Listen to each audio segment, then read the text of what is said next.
Hi everyone, it's me, Danae. I'm the program coordinator at the Coalition for the Protection of Children. Tonight we did have a DIY household hack planned for you for our second installment of CPC Wednesdays. However, we decided that we wanted to have a different, very important conversation. This week, you may have had conversation with your family, friends, and coworkers, or even just read headlines in the newspaper and media outlets about topics such as over-sexualization of girls, victim shaming, and statutory rape. We sat down today and had similar conversations with individuals in our community.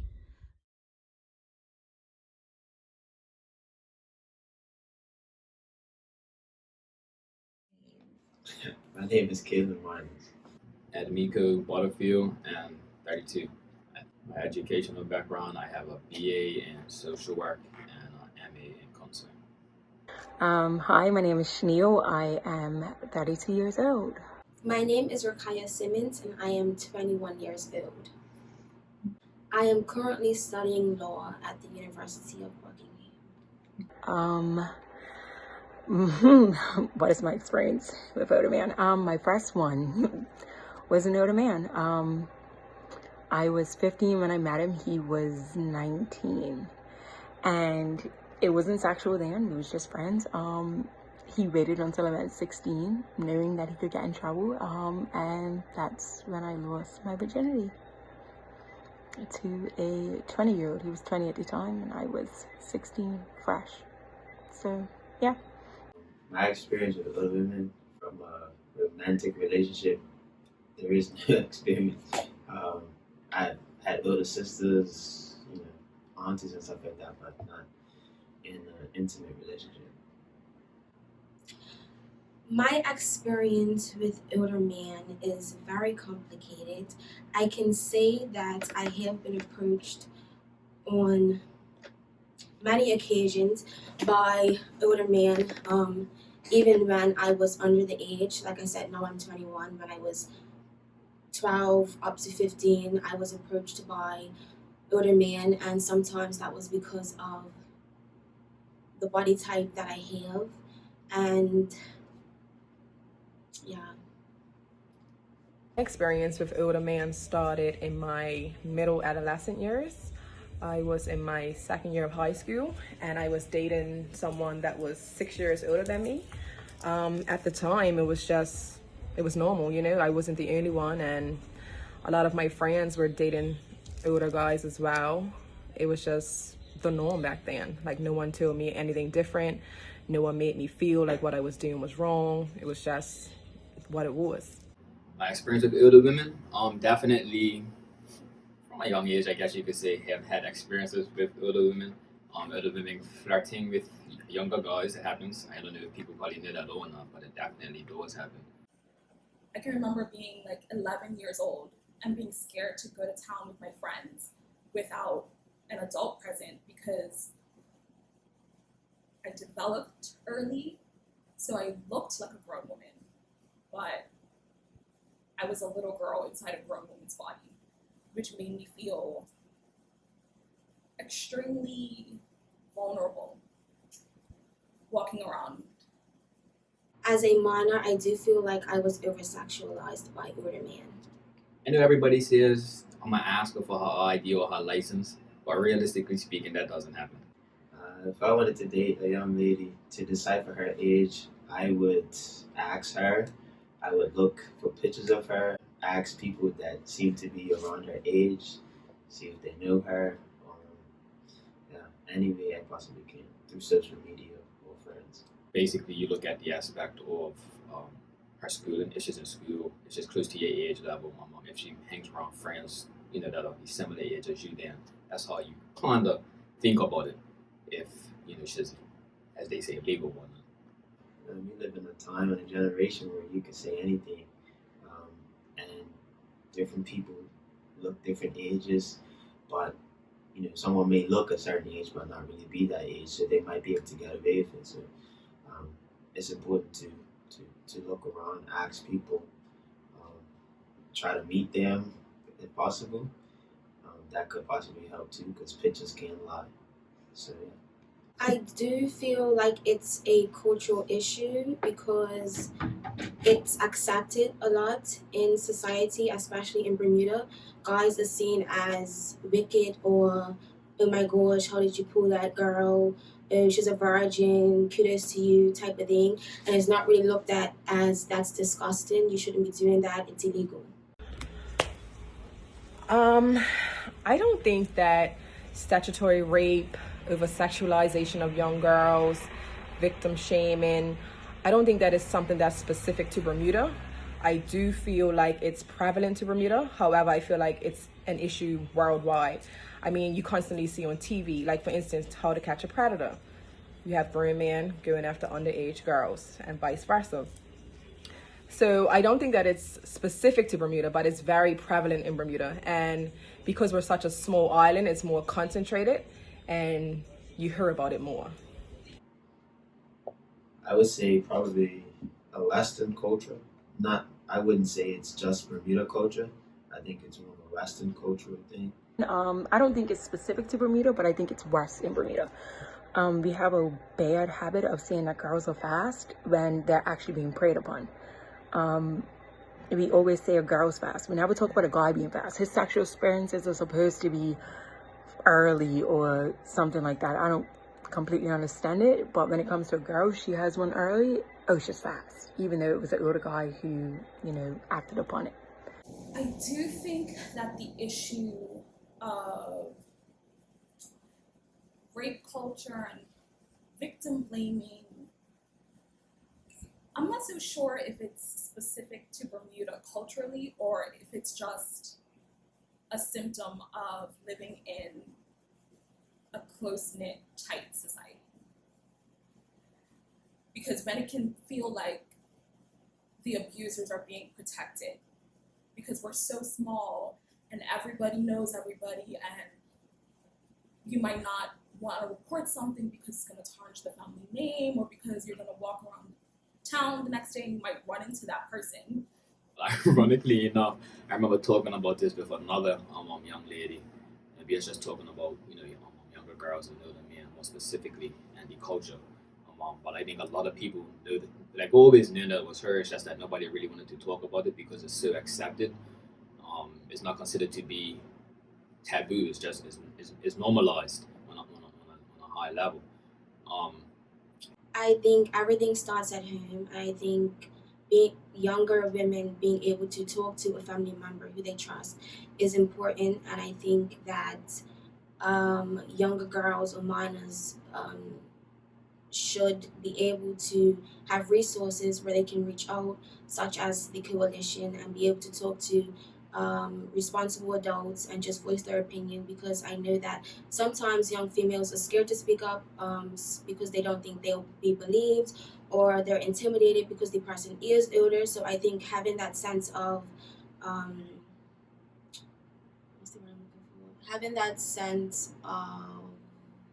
comfort in older people that they trust is important. I think that it's up to the adults to protect the younger women from the older men who want to prey on them by firstly understanding why it is that is occurring in the first place. For instance, I feel like younger girls go after older men because they have an unconscious need to feel safe and loved, and they might be lacking attention at home, and so they seek age-inappropriate men to feel a sense of security.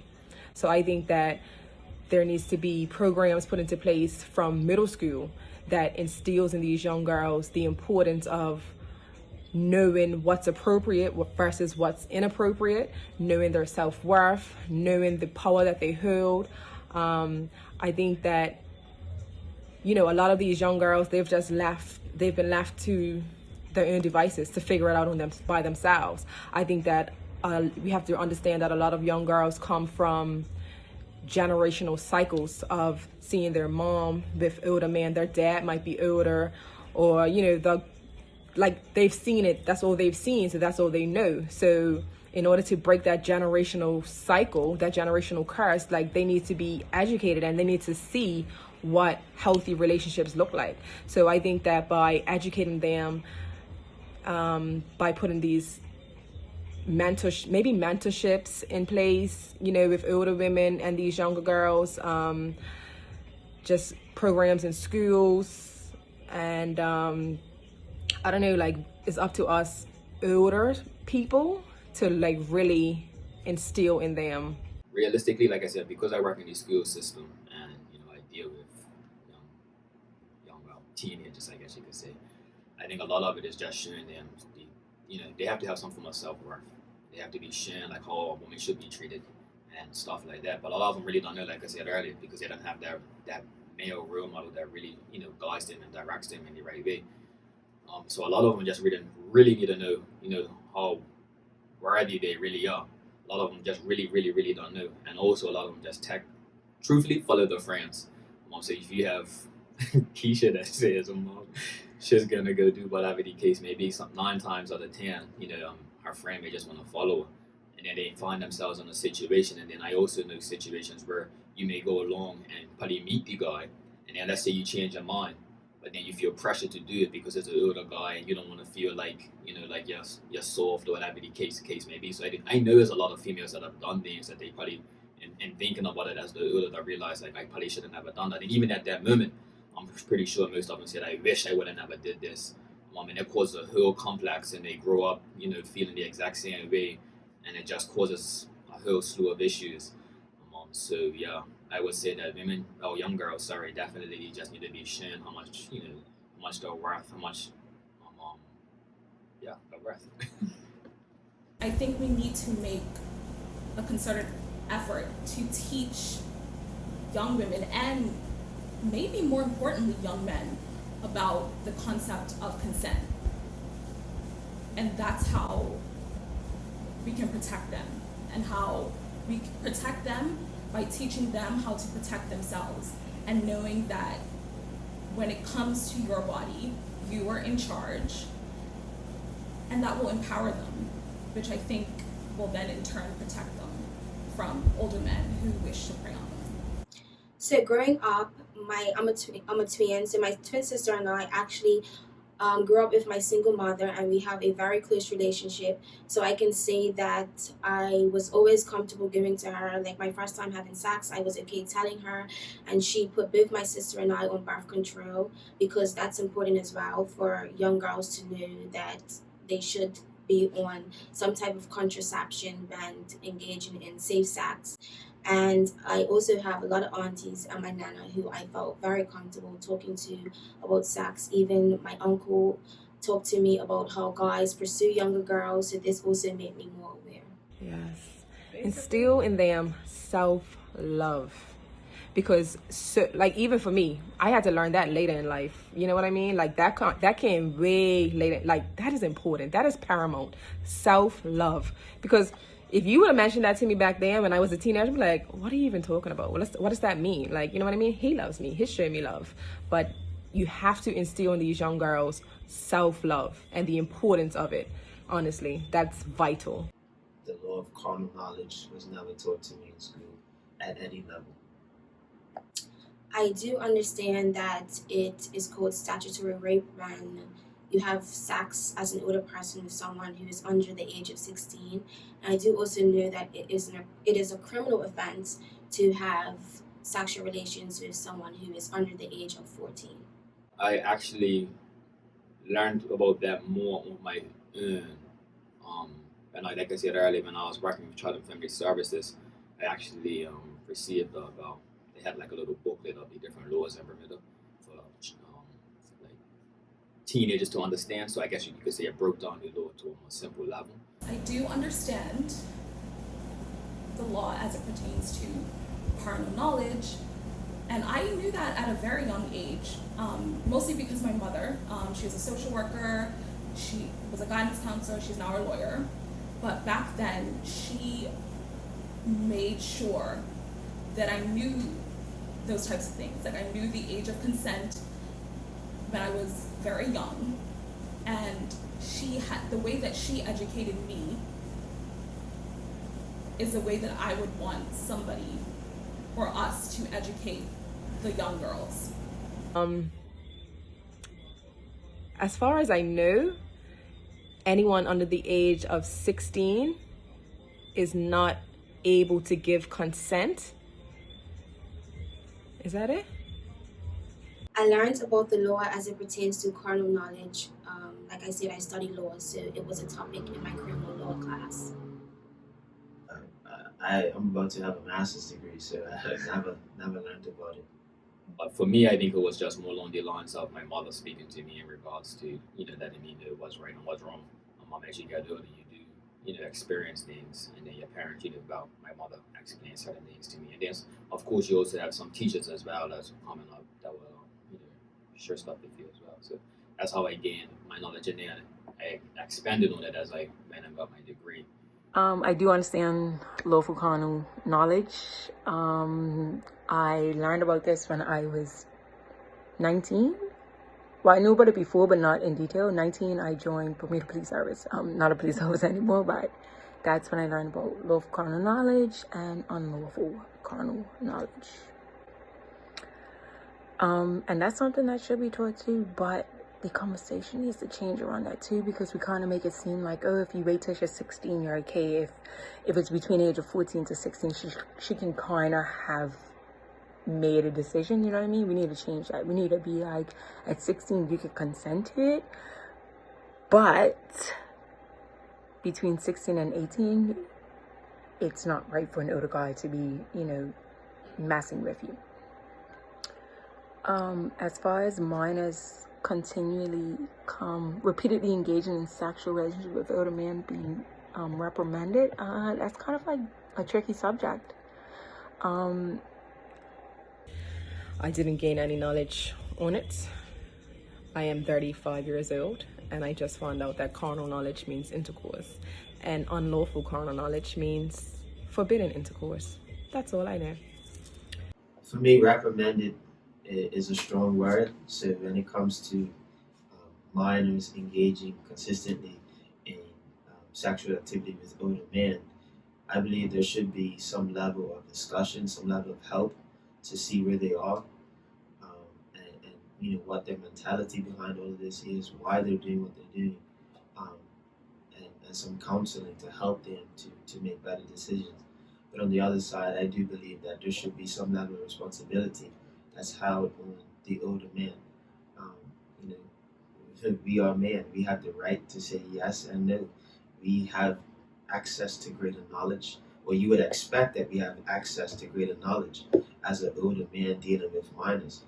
So for me, I would expect an older man to behave himself in a more responsible way. Is that always the case? Maybe not, but that should be our expectation. And if it is not, we have to take action from there. I think that if you do have someone who's a repeat victim of it, the conversations need to be had with the victim and who's reporting it. I don't think they should be reprimanded for it neither, because once someone's groomed in a certain way, as far as sexual relationships with older men, it's kind of hard to break that cycle. My next relationship after my first older guy was with another older guy. By then I was of age, but it kind of like was repetition, because that's what I was used to and that's what I knew. And it wasn't until I got to like 22 and I had a relationship with someone that was two years older than me, where I realized, wait a minute, this is normal. Like what I've had before wasn't normal. So yeah, that's my take on this. I don't know if I think that the minor should be reprimanded for continuing to engage in sexual activity, because again, that's even just that question is misleading, and it's victim blaming. Because at the end of the day, in a statutory rape situation, the young girl can want whatever she wants. Like, that's what children do. But it's up to the adult in the situation to make sure that nothing inappropriate happens. So when we say, I wouldn't say reprimanded, but I definitely think that we should make them aware of the consequences of being with older men who don't have their best interests at heart. I do not believe that younger girls who engage in sexual intercourse with older men frequently should be reprimanded. I do, however, think that they should have some type of support, and I think that the courts or whoever, when approaching these cases, should provide counseling for these girls, because I believe that there's always a root cause. I don't feel like a 12 years old or a minor really knows exactly why they're doing those types of things. So I feel like definitely they should be talked to and sat down with. Absolutely not. Because at the end of the day, I don't care if this little girl threw herself on the man, walked around naked, begged him to have sex with her. I don't care what she did. At the end of the day, the onus will always be on the adult. She is a child. She cannot give consent. Mentally, she is not there. The onus will always be on the adult. So I don't think that the young girl should ever be reprimanded. Like, never, ever. Absolutely not. 100% no, never. I don't think they need to be, given licks or whatever the case may be. Some of them just really need God, and some of them just need the attention that they're searching for, but they need it in a positive light. To be told certain things and just given what they need. A lot of them, if I'm honest, and I know this may sound cliche, but a lot of the females that I have spoken with that deal with some of these older men and stuff like that, a lot of them really are looking for that father figure. A lot of them, if you do speak to them, they'll let you know that the father isn't there, and if he is there, he isn't playing that role that a father should play. So I think a lot of it is just them reaching out and just looking for somebody to just really love on them and care for them and just take care of them. I believe that some things that can help how the community views minors and younger girls, as it pertains to over-sexualizing or victim shaming or statutory rape, it definitely starts at home, like I said, and also refining the curriculum so that we are able to properly educate ourselves and be aware of certain things. So I think that right now the public school system in particular isn't doing enough in that regard, and I feel like they should provide more resources and knowledge on that topic. What I think will help to change the attitudes surrounding statutory rape, over-sexualization, and victim shaming is education. We need to be educated on these things. Also, people need to speak out, and they need to speak out on it not being okay, because for so long, like for me, myself, when I was a young girl dealing with older guys, no one said this is not okay. So I just think that the elders need to step in and let these children know, like these parents, they need to be on top of the kids. They need to be checking who they're going with, what they're doing. Cultural attitudes. I don't know if you can really do much to change the attitude, because it's been what it has been for so long. So outside of educating people and educating young girls, I think that's the only way that the cultural attitude will shift. I think young women can be protected from older men that prey on them by giving them the power to know that they're being preyed upon. We need to start having these conversations. We need parents to start having these conversations. We don't just need mothers having the conversations of, oh, he's older, put on some clothes, or, those types of conversations of when an older guy is around putting on clothes and stuff. We definitely need to start having conversations of knowing when you're being preyed upon. and what to do when you're being preyed upon. And it shouldn't be some like shameful little secret. Like I noticed that a lot of families in Bermuda, if like something around sexual assault and stuff happens, it's like this dirty little secret, and it's like, oh, I don't want to put it out there because I don't want the victim to feel shame for it. We need to change those conversations. I guess you could say more education in school, being able to share things in a safe space is something that I feel that could help. Because I know, like, if you looked at what is it, Media Maya's thing, and she was talking about how young girls were when they lost their virginity, and how the guys was like the numbers was amazing. So it just shows that a lot of people have a similar story in regards to with the men.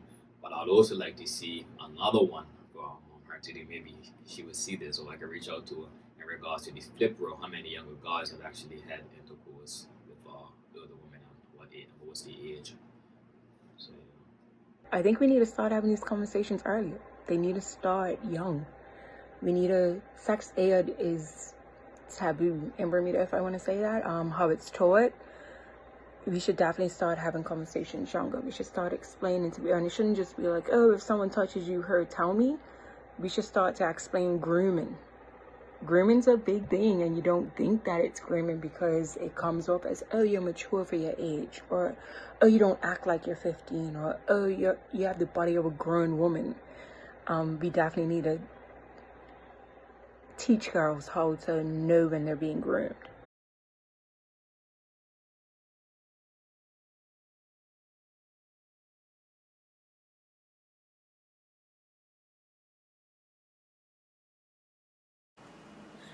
At the Coalition, we put the safety of our children at the forefront of everything that we do. Not only were these conversations close to our hearts, but also our mandated mission. If you need any further support in facilitating hard conversations with your children, please give us a call on 295-1150 or email us at cpc@coalition.bm. Thank you so much for tuning in, and we look forward to seeing you next week, Wednesday, where we'll have 2 of our counselors discussing summer safety.